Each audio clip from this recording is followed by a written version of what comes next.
Kalian tahu nggak? Ternyata logika berpikir Presiden Prabowo pas neken aturan ekspor baru-baru ini itu persis sama dengan logika ketakutan seorang abang tukang las di bengkel saya kemarin. Yang satu mikirin kedaulatan negara, yang satu lagi pusing mikirin plat nomor mobil JDM DD 8196 FC bulan 8 2027 ini. Dua orang ini posisinya beda jauh, tapi otaknya sama-sama jalan. Gak kayak netizen yang hobi ngamuk di kolom komentar padahal gak paham masalahnya. Sini saya ceritakan hubungannya. Kembali lagi bersama saya RMR Creation, tukang duplikat plat yang kocak, kerjanya ngawur dan tidak profesional. Jadi gini guys, kemarin bengkel kedatangan abang tukang las langganan.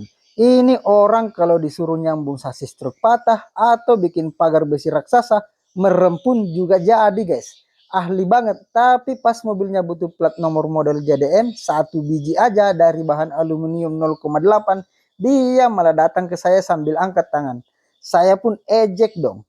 Bang, masa mainannya besi tiap hari bikin ginian aja takut? Dia pun langsung nyembur. Bukan takut bos, ini namanya sadar kapasitas. Alat saya ini mesin las sama palu godam. Kalau saya paksain ngetok aluminium tipis begini pakai perasaan tukang las, yang ada plat JDM ini berubah jadi seng bekas atap kandang ayam. Waktu saya sih habis buat eksperimen dan garapan las yang lain malah terlantar. Abang tukang las ini paham, tidak semua sub bidang bisa dia borong sendiri kalau pengen hasilnya presisi dan nggak ngerusak bahan. Dia tahu kapan harus fokus ke garapannya dan kapan harus menyerahkan urusan kecil ini ke ahlinya lewat satu pintu. Nah, logika tahu diri. Ini yang kemarin dipakai sama Presiden Prabowo. Pas pemerintah nekan aturan kalau ekspor komoditas raksasa kayak sawit dan batu bara wajib lewat satu pintu badan khusus BUMN.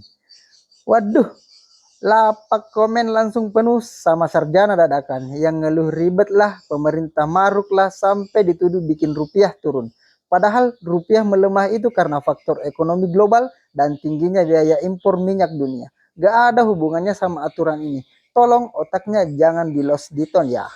Kenapa Pak Prabowo maksa lewat harus satu pintu badan khusus?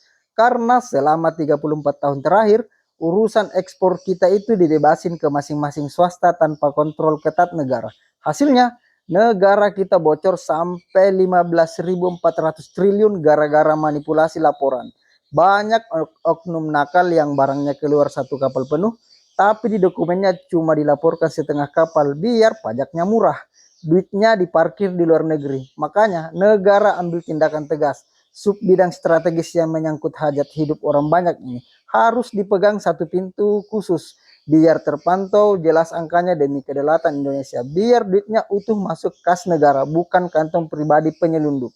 Jadi kesimpulannya, kalau urusan bikin plat JDM satu biji aja harus diserahkan ke ahlinya lewat satu pintu biar hasilnya presisi dan gak ngerusak bahan, apalagi urusan perut bumi pertiwi harus diurus pakai sistem yang tegas dan satu komando. Daripada sibuk sok tahu jadi pengamat ekonomi modal kuota internet, mending kita dukung langkah yang bikin negara ini berdaulat. Gimana? Masuk akal nggak logika tukang bengkel ini? Tulis di kolom komentar guys.